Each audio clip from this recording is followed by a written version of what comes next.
Welcome back to the Ant-Man channel on this Monday, the 7th of January 2013. WND Radio, Obama's secret plan to reclassify your guns. I mean, he's doing anything he wants these days, right? He's going to repeal the 13th Amendment. He's going to say, hey, if I want to be president forever, why not? And, there's a lot of corrupt judges, there's a lot of corrupt congressmen, there's a lot of corrupt people out there in the Senate, so it's not very hard to imagine that these types of bills would get passed, even though they're fraudulent and it's totally unconstitutional.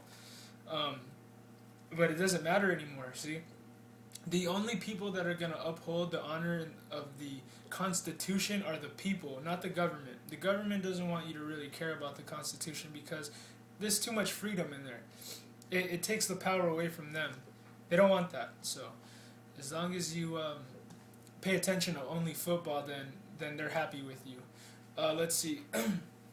President Obama, congressional Democrats, and even some Republicans can plan to push new gun control legislation in the 113th Congress, but defenders of the Second Amendment fear Obama is poised to enact the restrictions through the executive branch if Congress is not cooperative. John M. Snyder head gunrightspolicies.org and has organized works for organizations from the National Rifle Association to the Second Amendment Foundation and the Citizens Committee for the Right to Keep and Bear Arms. He said Obama and his allies have already characterized what regulatory course to pursue through the Bureau of Alcohol, Tobacco, Firearms, Explosives, or ATF. We have some confidential information that he may order the ATF to reclassify certain models of semi-automatic firearms as the Title II guns under the Gun Control Act of 1968, Snyder told at WND. What this would mean is that people could not obtain these without going through a terribly difficult process that includes registration of each firearm and paying a severe fee for the ownership of each one.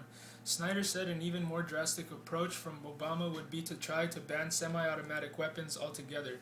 Also, there is the possibility that the administration could try to declare that semi-automatic firearms are fully automatic firearms, or machine guns under this Title II, in which case they would be banned because of an amendment that's on the books, the Gun Control Act of 1968. See, liberals are so stupid that they don't even know the classification of a gun in the first place. They probably think a handgun's automatic. Well, even though there are automatic handguns. But they're trying to just say, oh, well, they go out there and they try to make it like a big word that everyone, like terrorist. Like you say terrorist, everyone knows what you're talking about. Or you could kind of like twist it to make it seem like you could put that label on anyone who is against any type of government agenda. But the semi-automatic word, I think, is like the new terrorist word. Like, if you have any type of gun, pump rifle, pump shotgun, whatever, they're gonna call it a the semi-automatic keyword, terrorist, whatever. You know what I mean? It doesn't matter because they don't know their facts anyway. It's pretty stupid. But see, these liberals are really demented creatures, my friend. Let's see. This is an ongoing project. Snyder is referring to what's known as the Hughes Amendment, which forbids the acquisition of any new fully automatic weapons or machine guns. The possible strategy is not a new idea, according to Snyder. He said liberal groups have advocated the move for years, but Democrats have been reluctant to pursue it because of the massive public backlash that will ensue. This is an ongoing project of theirs, and they use a lot of these tragedies to try to advance their cause in a public relations sense. So far, they've been unable to do that, said Snyder. It appears that the public is catching on to them, and they know what their game plan is, generally speaking, so a lot depends on their frustration. The political situation at the time, and a number of other factors too. Even if the Obama administration were to bypass Congress by imposing new regulations, there is still one card left for pro-Second Amendment forces to play. The House of Representatives could remove funding for the ATF or abolish it completely. But would the House GOP actually do that? Snyder is confident it would. I wouldn't be surprised. I think the House is really furious with the president, Snyder said. The Republicans would would like to cut budgets of the federal government because they think the federal government is taking too much money and spending too much money, and a good place for them to cut would be in the Bureau of Alcohol, Tobacco, and Firearms. If there is strong enough public support against the activities of the federal government, the House of Representatives will develop a plan to slash the budget of the agency. I think it's a real possibility. Well, sometimes you hear good news, sometimes you hear bad news, and that, my friend, is kind of good news. You want to have these types of backup plans because when you have a tyrannical president going ape in the White House, and he's kind of no pun intended at all, by the way. When you have a crazy lunatic dictator in the White House going, and signing everything without even, it's like a cartoon to me, but the way I picture him running around in the White House. But he doesn't really care about what the American people think or what they're interested in.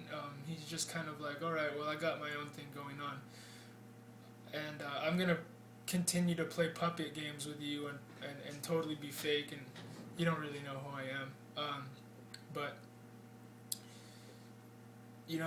it's good that more people are waking up and going and choosing the right side, because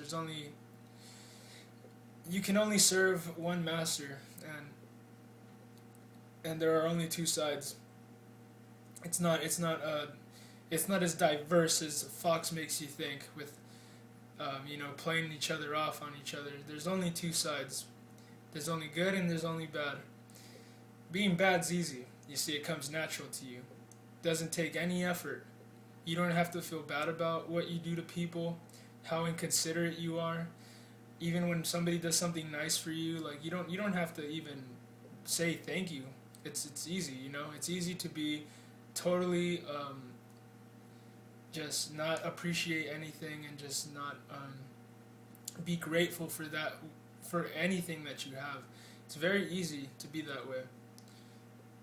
And the more you act like that, the more you start to realize how much more is starting to slip away from you because of the gratitude that you have. It's really something, because when you're grateful for something, you tend to be more conscious of how much you have to protect what you have. And you see, freedom isn't free. to quote that movie with the South Park guys, I just saw it the other day. It's kind of hilarious, actually. Team America, World Police. Oh man, I'm telling you, that is some comedy right there. But freedom isn't free, my friend. So it's time to act now. It's time to get up. It's time to speak out. It's time to let the liberals know that you're awake, that you've had enough of them trying to change the world around you and pervert everything. Tell you the sky isn't blue anymore. Tell you that milk isn't white anymore. Tell you that honey isn't sweet anymore. These liberals that try to put a deception and a lie on everything that you can possibly imagine, even your food, even the water you drink, even the air you breathe. Even the air you breathe is under attack because Al Gore thinks you should pay him carbon taxes. It's ridiculous. But, yeah, I'm going to read more news.